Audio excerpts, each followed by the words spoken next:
বাংলাদেশের মুক্তি সংগ্রামে ভারত নিজেদের অবদানের কথা একটু বেশি প্রচার করে বেড়ায় বলে আপনার মনে হয় না? আপনি বলিউডের মুভিগুলোর দিকে তাকান। 2018 সালের রাজি মুভির ওপেনিং ডায়লগটা ছিল এইরকম: 46 বছর হয়ে গেছে যখন আমাদের দেশের 3টা সামরিক বাহিনী একসাথে হয়ে 1971-এ পাকিস্তানের বিরুদ্ধে একটা সংগ্রাম জিতেছিল and severed a part of Pakistan away from it। কতটা হাস্যকর দেখেন, একটা বলিউডের মুভিতে ইন্ডিয়ার জয়গাথা এমন ভাবে বলা হইতেছে যেন বাংলাদেশের এটা স্বাধীনতা সংগ্রাম ছিল না, বরং ভারত আর পাকিস্তানের মধ্যে সংগ্রামে ভারত বিজয়ী হয়েছে দেখা পাকিস্তানের একটা অংশকে ওরা বিচ্ছিন্ন করে ফেলতে সমর্থ হয়েছে। একইভাবে গুন্ডে নামের একটা সিনেমা আছে যেটা 2014 সালে রিলিজ পাইছিল।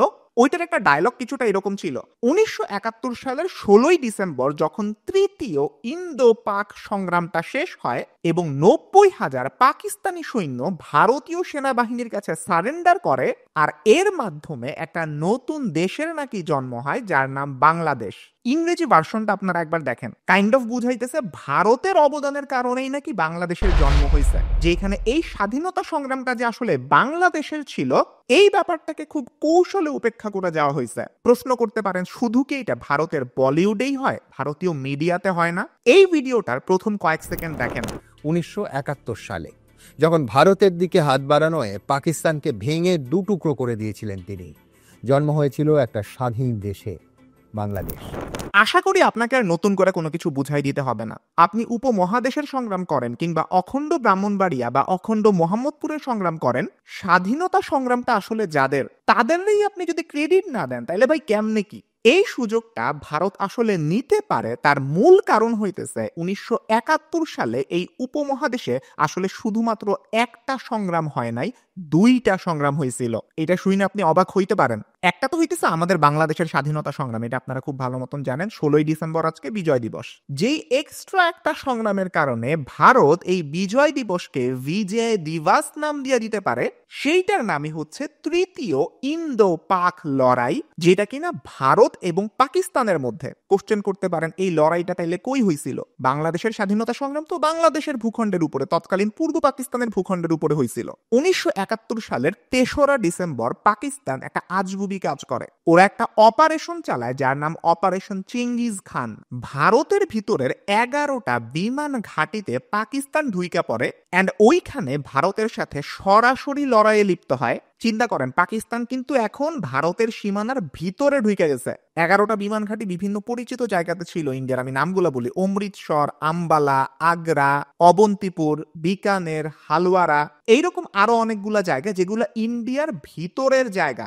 এইখানেই কিন্তু ভারত বাংলাদেশের মুক্তি বাহিনীর সাথে মিলা তখন মিত্র বাহিনী গঠন করে। আর 13 দিনের মাথায় 16ই ডিসেম্বর 1971-এ ঢাকায় পাকিস্তান সশস্ত্র বাহিনীর পূর্বাঞ্চলীয় কমান্ডার জেনারেল নিয়াজি আত্মসমর্পণের দলিলে স্বাক্ষর করে এই সংগ্রামটা শেষ করেন। ভাই, আমরা মানতেছি ভারত আর পাকিস্তানের মধ্যে একটা সরাসরি ক্ল্যাশ ওই সময় হয়েছিল, কিন্তু ঠিক ওইটার কারণেই বাংলাদেশের জন্ম হয়েছে। এই স্টেটমেন্টটা আপনি যখন দিয়ে দেন, বাংলাদেশের মানুষ যে নিজেদের অস্তিত্বের জন্য সেই সময় লড়াই করছিল, তাদের যে একটা স্বাধীনতার আকাঙ্ক্ষা ছিল, তাদের যে একটা বড় স্যাক্রিফাইস বা আত্মত্যাগ ছিল, এই ব্যাপারটাকে আপনি গ্লোরিফাই না করে এখানে ভারতের অবদানকে বেশি গ্লোরিফাই বা ওভার গ্লোরিফাই করতেছেন, যেটা ইতিহাসকে সত্যিকার অর্থে প্রকাশ করে না। আপনি রিসেন্ট ডেইজে যে সংঘাতগুলো হইতেছে ওইগুলোর দিকে একটু তাকান না। ইসরায়েল ফিলিস্তিন ইস্যুটাতে ইরান কিন্তু কন্টিনিউয়াসলি গাজার মধ্যে তাদের সহায়তা দিয়ে গেছে। ইউক্রেন রাশিয়ার সংঘাতের দিকে তাকান, ইউক্রেনকে একদিকে ইউএসএ, ইউকে আর ন্যাটোভুক্ত দেশগুলো সহায়তা করতেছে, অন্যদিকে উত্তর কোরিয়া আবার রাশিয়াকে সহায়তা করতেছে। ইউক্রেনের যেসব রিফিউজিরা আছে ওদেরকে ইউরোপিয়ান ইউনিয়নের বিভিন্ন দেশ নিজেদের দেশের ভিতরে আশ্রয় দিতেছে। যখন সিরিয়ায় অনেক বড় সংঘাত দেখা গেছে তখন তুরস্ক অনেক সিরিয়ান রিফিউজিদেরকে নিজেদের দেশে আশ্রয় দিছে। ইভেন সবচেয়ে বেশি সিরিয়ান রিফিউজি তুরস্কে আশ্রয় নিয়েছিল।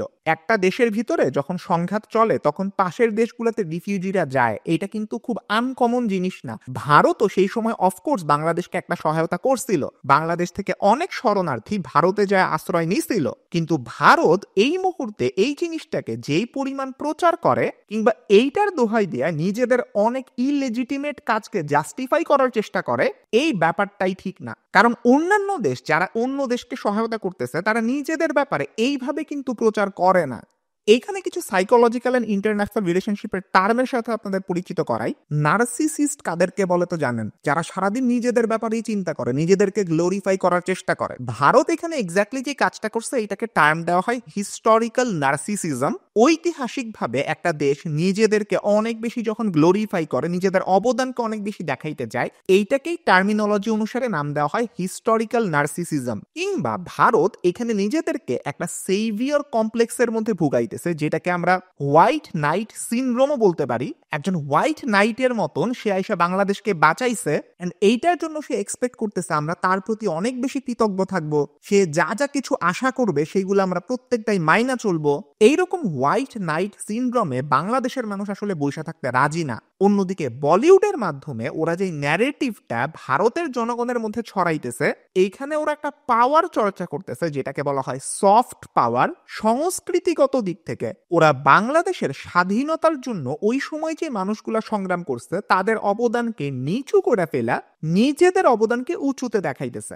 আইআর এর মধ্যে খুবই বিখ্যাত একটা থিওরি হচ্ছে রিয়ালিজম। এই থিওরি অনুযায়ী কোনো রাষ্ট্রই নিজের স্বার্থ ছাড়া কোনো কাজ করে না, সব রাষ্ট্রই নিজেদের স্বার্থ এবং ক্ষমতার জন্য কাজ করে। এখন প্রত্যেকটা জিনিসের না একটা মিনিং আছে। প্রচন্ড শীতের মধ্যে যারা গোসল করতে যায়, এদেরকে আপনি দুইটা মিনিং দিয়ে ডিফাইন করতে পারেন, হয় তারা মানুষ না অথবা তারা বিবাহিত। ঠিক তেমনি ভাবে ভারত যে নিজেদের অবদানকে এত ওভার গ্লোরিফাই করে, এইটার মাধ্যমে তাদের একটা সুবিধা হয়। যখন কোনো অন্যায্য জিনিস বাংলাদেশের উপরে চাপাই দিতে দরকার হয়, তখন তারা ওই যে হোয়াইট নাইটের মতন বলে, ওই যে 1971 সালে তোমরা তো আমাদের কাছ থেকে সাহায্য নিছিলা, পাকিস্তানের কাছ থেকে আমরা তোমাদেরকে বিচ্ছিন্ন করে তোমাদের স্বাধীনতা দিছি, তোমরা এখানে বাবা এত কথাবার্তা বইলো না, আমি বড় ভাই হিসেবে যা কিছু বলতেছি ওগুলো মাইনা নাও। এই জন্যই আপনার ভারতের এই ওভার গ্লোরিফিকেশনকে সাপোর্ট করা উচিত না। কারণ এইটাকে যদি আপনি জাস্টিফাই করে ফেলেন, তাইলে ভারত বাংলাদেশের উপরে একটা হেজেমনিক পাওয়ার খাটাইতে পারে, একটা আধিপত্যবাদী ভূমিকা রাখতে পারে,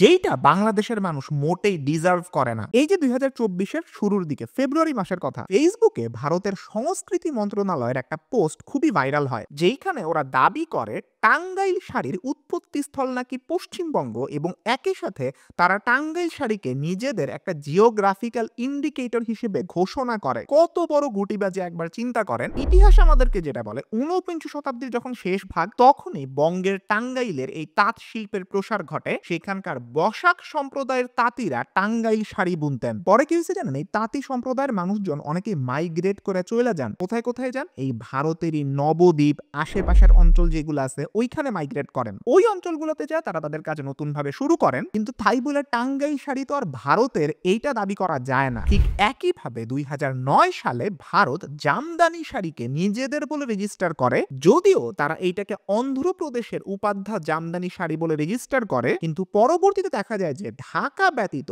অন্য কোনো জিওগ্রাফিক্যাল, ইকোলজিক্যাল বা ঐতিহাসিক কোনো কন্ডিশনে জামদানি শাড়ির উৎপত্তি হয় নাই। এই ব্যাপারটাতে ঐতিহাসিক একটা অনুসন্ধান থেকে দেখা যায় জামদানির যে শিকড়টা, এটা আসলে ঢাকা জেলার বিভিন্ন স্থানে মুঘল শাসনামল যখন ছিল তখন ঢাকা জেলার প্রায় সব গ্রামেই তাঁত ছিল। ঢাকার পাশাপাশি সোনারগাঁও, ধামরাই, টিটাবাড়ি, জঙ্গলবাড়ি এবং বাজিতপুর, এইসব জায়গা উৎকৃষ্ট মানের জামদানি তৈরির জন্য খুবই বিখ্যাত স্থান ছিল। সেই সময় ঢাকা বিশ্ববিদ্যালয়ের ইতিহাস বিষয়ের শিক্ষক ইফতেখার ইকবাল বলেন, ভারতের জামদানি শাড়ির নামে পেটেন্ট করাটা সম্পূর্ণভাবে ইলিগাল বা অবৈধ। পরবর্তীতে 2016 সালে বাংলাদেশের জিওগ্রাফিক্যাল ইন্ডিকেটর হিসাবে এটাকে অন্তর্ভুক্ত করা হয়। আপনি ফেসবুক কিংবা অন্যান্য সোশ্যাল মিডিয়ার কমেন্ট সেকশনে গেলে একটা জিনিস পরিষ্কার টের পাবেন, এড পিপল নামে একটা ফেসবুক পেজ আছে, যেখানে ওরা বিভিন্ন দেশে যায়, যা যা জিজ্ঞাসা করে আপনার পছন্দের নাচ কি, এন্ড যে কন্টেন্ট ক্রিয়েটর সে তাদের সাথে মিলে তাদের যে পছন্দের ডান্স স্টেপ গুলো আছে ওইগুলা পারফর্ম করে। তো রিসেন্টলি কি হয়েছে, একটা ভিডিওর মধ্যে বাংলাদেশের একটা মেয়ে তার পছন্দের নাচ হিসেবে দেখায় রবীন্দ্র নৃত্যকে, আর ভিডিওর পুরা কমেন্ট সেকশনের মধ্যে এইটা নিয়ে ভারতীয়দের তর্ক বিতর্ক হয়। বাংলাদেশের নিজেদের কোনো কালচার নাই, রবীন্দ্রসঙ্গীত আর রবীন্দ্র নৃত্য মূলত বাঙালিদের কালচার, অথচ এই রবীন্দ্র নৃত্য বা রবীন্দ্রসঙ্গীত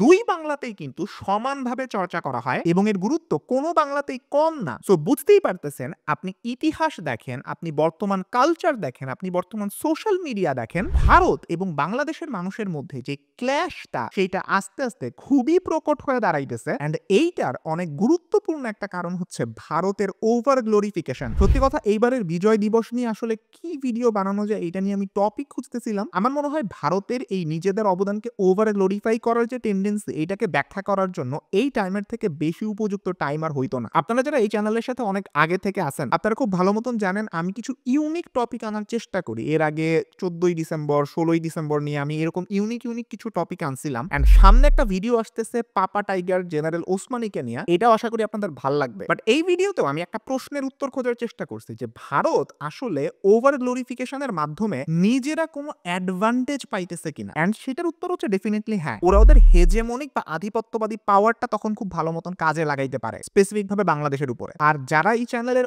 অনেক আগে থেকে সাবস্ক্রাইবার আছেন তারা জানেন যে প্রথম দিকের থেকেই কিন্তু আমি চেষ্টা করতাম ইনফোটেইনমেন্ট আপনাদেরকে দিতে। এডুকেশন আপনারা পাবেন, সাথে আপনি এন্টারটেইনমেন্টও পাবেন। Information plus entertainment, infotainment. আমি আবার একটু ওই জায়গাটাতে বা রুটে যাওয়ার চেষ্টা করতেছি, আস্তে আস্তে কিভাবে এন্টারটেইনমেন্ট পোর্শনটা বাড়ানো যায়। যেহেতু বেশিরভাগ সময় খুবই সিরিয়াস টপিক নিয়ে কথা বলি, অনেক ক্ষেত্রে খুব বেশি এন্টারটেইন করতে গেলে মানুষ জিনিসটাকে আরো খারাপ ভাবে নিতে পারে। বাট ওইটাই ছিল আমার ভিডিওর ইউনিকনেস। একদম শুরুর দিকে মানুষ এই জন্যই আমার ভিডিও দেখতো। তো ওই ইউনিকনেসটা আমি আবারও আনার চেষ্টা করতেছি, যাতে আমার ভিডিওগুলা অন্য আর 8-10টা এডুকেশনাল চ্যানেলের থেকে আলাদা হয়। সো এই তো আপাতত প্ল্যান। এই ডিসেম্বর মাসে আমি অনেকগুলো ভিডিও দিছি।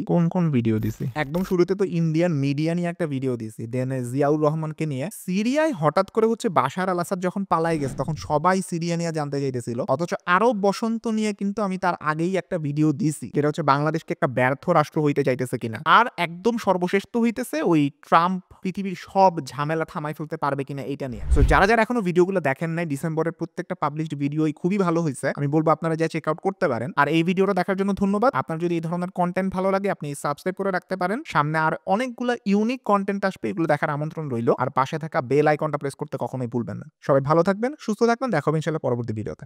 আল্লাহ হাফেজ।